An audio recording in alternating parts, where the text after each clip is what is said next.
Haideți să vedem consumul. Am avut un drum exterior, 5% în oraș, iar restul a fost drum european. Și am scos un consum de... Da, s-a resetat că era current drive. Era un consum de, trebuie să mă credeți pe cuvânt, de 15,3, așa. De la ultima încărcare am un consum de 20. Destul de multișor. Sincer să fiu, pe partea de consum aveam așteptări mai mari.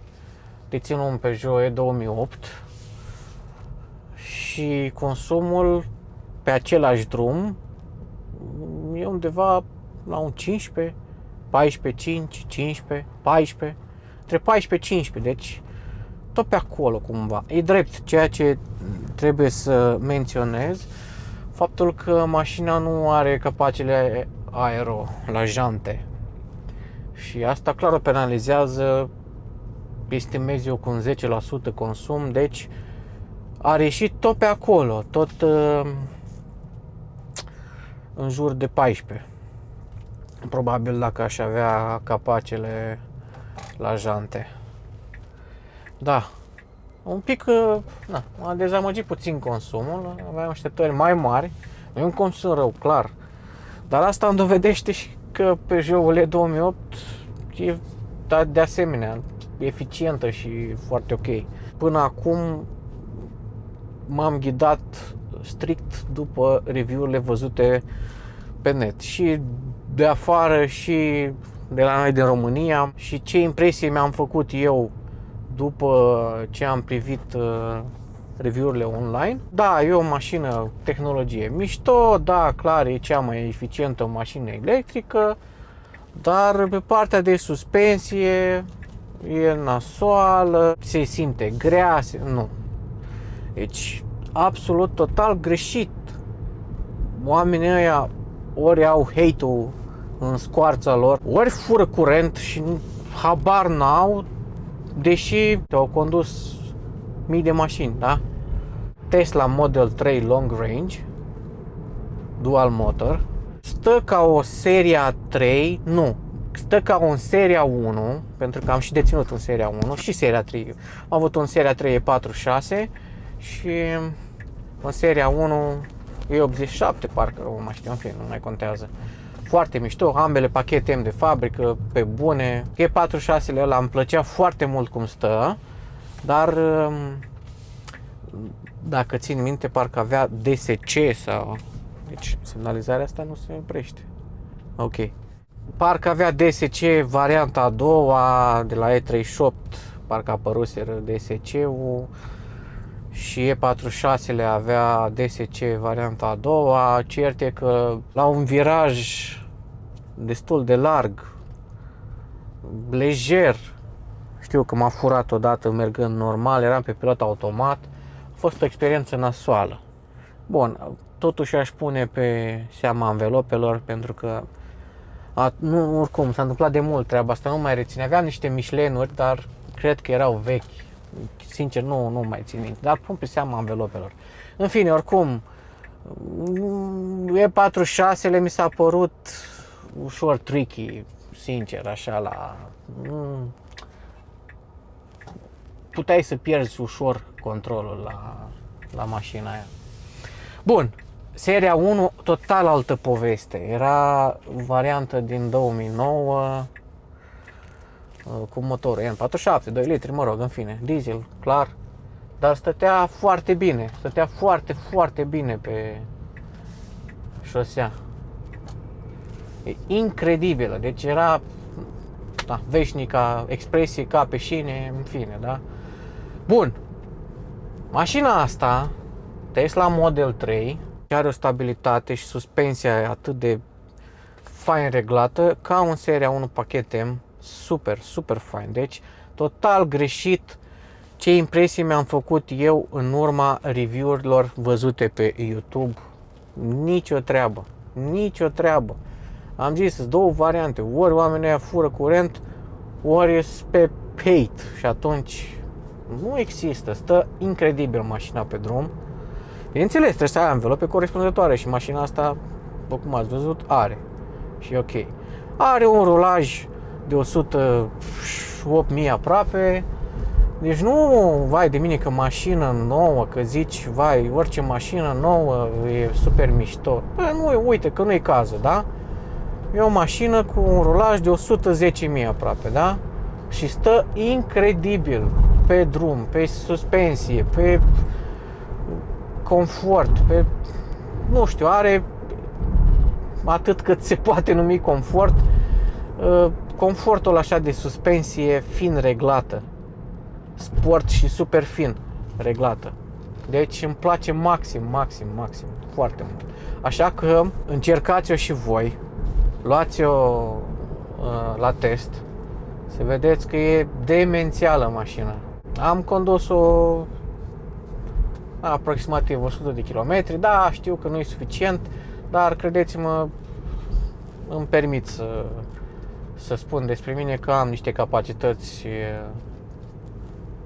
nu știu, poate un pic mai mult ca un om de rând, încât să mă adaptez așa. Asta e și cu volan pe dreapta, n-am nicio problemă, m-am adaptat, conduc foarte ok. Eu mă adaptez foarte repede pe orice mașină, nu știu, în 5 minute. Nu pot să pretind că gata, cunosc mașina, știu mașina, nu asta vreau să zic. Dar pur și simplu am capacitatea de a mă adapta rapid, imediat cu mașina și nu sunt probleme. Bun, deci în drumul ăsta, în drum exterior, mi-am făcut o idee corectă despre ce poate mașina și în depășiri, și în viraje, și în oraș, și în aglomerații, și pe drum liber, și pe viraje, și la deal, și la vale. Eu doar vă zic ce simt eu și cum percep eu. De fiecare dată de la mine asta veți obține. Ca părți negative, zgomot mărișor la rulare. Se aude zgomotul anvelopelor destul de tare, făcând comparație cu mașina pe care o dețin, fiind un D2008, n-au treabă ca și clasă, nici ca bani, dar mă rog, aia de nouă, de exemplu, poți să compari cu second asta, de exemplu, da? Că și mașina asta a fost undeva la 28-29 de mii de euro, cu un rulaj de 84.000 de kilometri, 2021, nu știu starea bateriei, dar mă gândesc că e 98% sau ceva de genul ăsta, maxim 97% să aibă 3%, dar posibil să fie pe acolo. Să conchid partea negativă. Deci singurul dezavantaj în comparație cu alte mașini și mașina personală electrică e zgomotul la rulare. Asta e singurul dezavantaj. One pedal driving. Toate persoanele care au spus că mamă ce prostie one pedal, băi, nu trăiți, sunteți pe altă planetă. Cum să nu-ți placă? Cum să nu-ți placă one pedal driving? Este genial. Deci este genial. Punct. Până la urmă, hai să punem la chestie de gusturi și atunci gusturile nu se discută și fuck it. Dar încercați, de-aia vă încurajez să încercați voi. Încercați, mergeți la un test drive. Test drive-urile de obicei se petrec așa, pe 5-10 km, pa la revedere. Încercați să obțineți mai mult de atât. Încercați să o folosiți pe o rutină de-a voastră, da? De zi cu zi. Nu știu, că e un drum până la serviciu, că e un drum până la, nu știu, un prieten pe care îl face în mod regulat. Simți mașina, efectiv o transpui în viața ta reală. Pentru că așa, dacă tu ai mers pe un traseu prestabilit, da, te impresionează accelerația, te duci, ai văzut, voi, wow, bun, mișto. Dar vezi cum e. Vezi cum e în real life, știi? Asta zic. Model 2021, cu toate astea, după update, a primit și mașina asta faruri adaptive, da? Foarte drăguț. Trecere, cămilă, decent, deci foarte ok. Deci eu chiar pot să o numesc o mașină confortabilă. Acum nu știu dacă ai probleme cu spatele și doar un S-Class te face să te simți confortabil așa, da, nu o să-ți placă, dar eu, la vârsta mea, eu cred că, nu știu ce se întâmplă. Încolo, după 50 de ani, poate, da, chiar cauți confortul suprem, habar n-am, nu știu. Dar mie mi se pare o mașină confortabilă, sportivă, simți perfect mașina. Deci dacă tu ești un genul de persoană căreia îi place să simtă mașina așa în toți porii, asta se simte foarte mișto, e același feeling ca, ți-am zis, de BMW. Farurile sunt ok, comparativ cu Peugeot-urile 2008, le-aș pune pe acolo, deși o idee mai ok mi se par cele de la 2008, chiar dacă nu sunt adaptive, dar până la urmă ambele mașini au ce trebuie. E posibil să fii nevoit uneori să mai intri și pe drum de ăsta până la destinația ta. Din nou, n-ai ce să mergi mai tare de atât, doar dacă ești idiot. Da, mă rog. Se comportă foarte ok mașina, deci nu am ce să zic. Mergi frumos, încet. E mașină joasă. E și un BMW, dacă ai, tot așa mergi cu el, nu?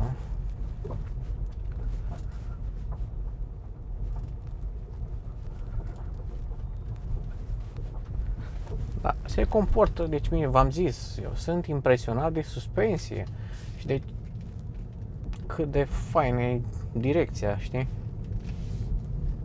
Nu pot să zic că da, ai feedback la direcție, dar simți mașina. Mamă, ce lună superbă. E lună plină. Da, foarte, foarte fain se simte mașina. Încercați Tesla, încercați și nu o să vă pară rău. Chiar e o mașină specială. Foarte puternică, foarte ușor de condus, foarte sigură, plăcută, confortabilă. Doar dacă nu ești o persoană care, nu știu, are pretenții de confort de S-Class. Sau poftim, hai să fac o altă referință. Da, o Skoda Octavia e mai confortabil, da. Dar pur și simplu suspensia e atât de moale și mașina e atât de barcă, încât, nu știu dacă totuși chiar prefer chestia asta. Așa, aici simți foarte bine denivelările pentru că simți mașina. E reglată foarte fin, îmi place mult cum e reglată. Având în vedere că mașina asta are aproape 500 de cai putere, nu trebuie să vă sperie aspectul ăsta.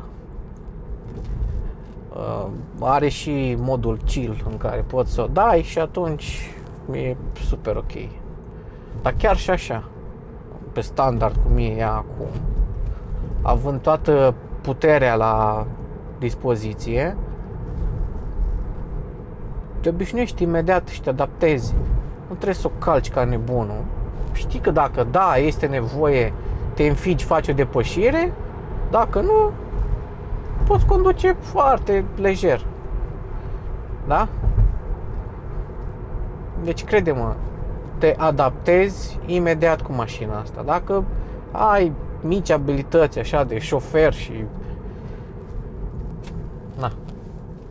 meriți permisul pe care îl deții, te adaptezi imediat și nu trebuie să te sperie deloc. Că voia tehnologie, că e un gadget, că e frigider, că e electrocasnic, că telefon, că tabletă. Nonsense, pe bune, nonsense. Sunt oameni care pur și simplu spun nu progresului, pentru că întotdeauna, în orice evoluție, întotdeauna valul ăsta de hate, întotdeauna existat cele două opinii, pro și contra. Punct. Despre asta e vorba și în continuare, și în 2024, și în 2025, și în 2030. În momentul în care, dacă vor exista constrângeri din partea UE, atunci toți cei din partidul contra sau haterii Își spune, da, domnule, nu voiam, dar na, ăștia cu Uniunea Europeană m-au constrâns și na, mi-am luat. Nu chiar așa rea, hai că m-am obișnuit, hai că, na, tot termica, dar în sinea lor, mamă, ce mașină.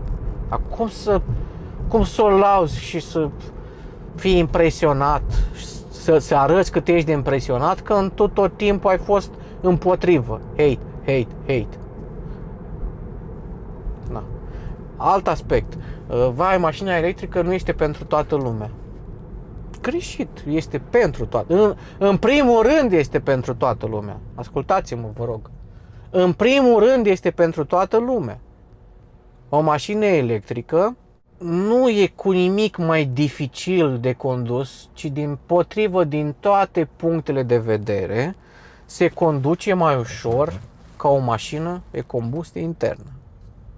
Se întreține mai ușor, se conduce mai ușor, totul este mai ușor și mai în siguranță. Că ia foc, că bateriile, că păi, fă-ți casco, că na, îți iei mașina de nouă, îți protejezi bunul pentru că na, e o sumă de bani, așa cum ai și la casa asigurare și poți să-ți ia foc, ți se întâmplă.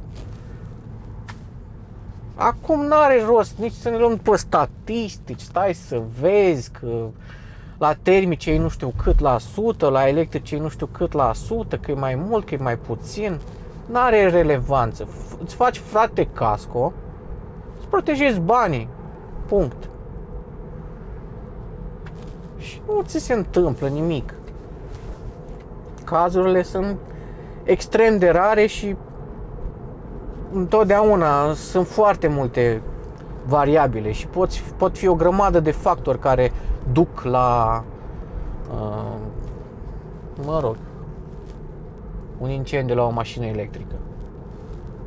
Așa că lăsați toate rahaturile astea aruncate, ca să nu mai zic, mai nou acum în ultimul timp e un curent de hate maxim grav pe electrice.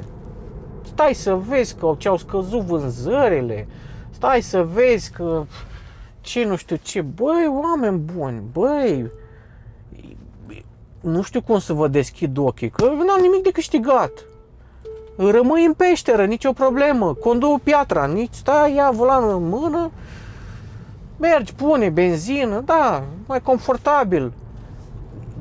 Din cauza dezavantajul, din cauza infrastructurii de rahat din țara asta, pentru că nu se vrea, dacă se voia cu adevărat îmbrățișarea industriei auto electrificată, toate PEC-urile, se putea da o lege, frate, în fiecare PEC-o obligatoriu îți pui o stație electrică. Puteai să pui în fiecare PEC-o o stație electrică, spuneai aveai nu știu ce avantaje, stimulai întreprinzătorul să-și pună stații electrice. Și atunci, nu când te duci la încărcat, na, mai ai nevoie și la toaletă și stai că ești prin nu știu ce împrejurimi, stai că ești nu știu între ce blocuri, nu știu ce pădure. Credeți-mă, am din 2021 electrică și am trecut prin multe situații de rahat în care, da, nu puteai să zâmbești, stai de fiecare dată când puneai la mașina la încărcat. Pentru că, vreau o cafea, vreau un ceai, vreau ceva, vreau să merg la toaletă.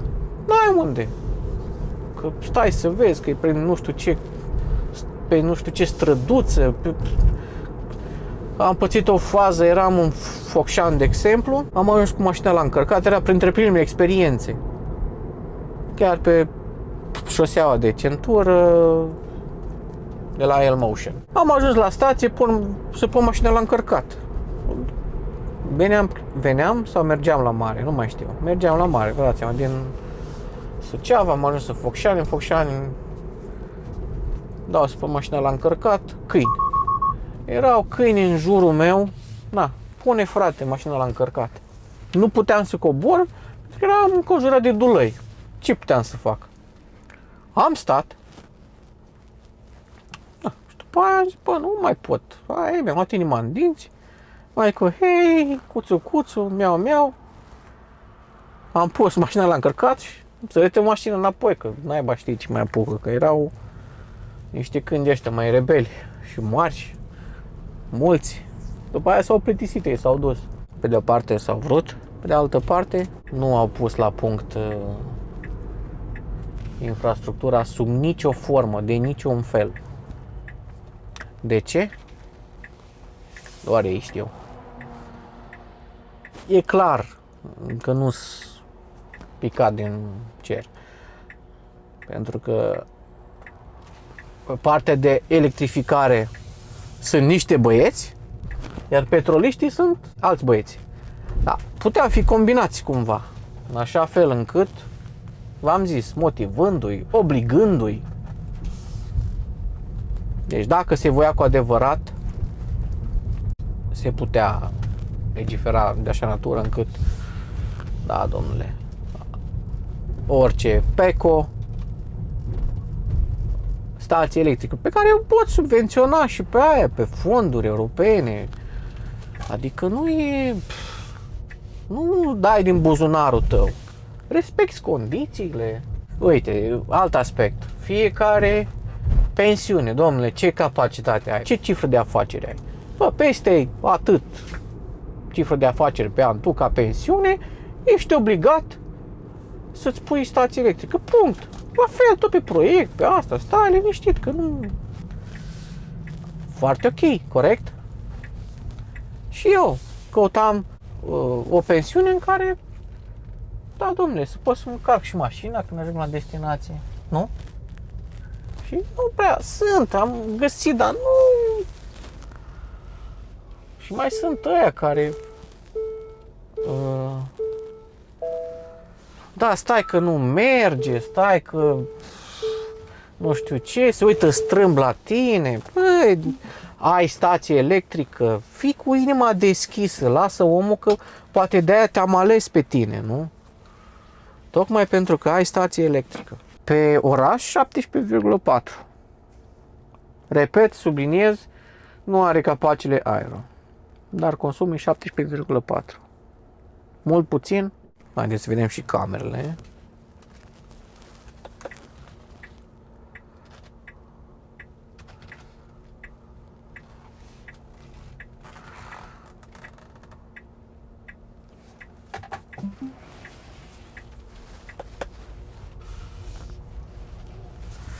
Da, deci pe oraș ați văzut cum a mers, care, na, mega decent, nu știu mai. Probabil că poți merge și mai eficient de atât, nu zic că nu, dar se pare aberant, nu știu. Până la urmă, vrei totuși un pic de nu că senzații cu mașina asta, dar cât de cât, nu? Nu ți-ai luat Logan, știi? Mașina mi se pare foarte mișto și vreau și eu. Punct. Cu asta închid. Ăsta e cuvântul meu de final. Concluzia. Vreau și eu. Pa.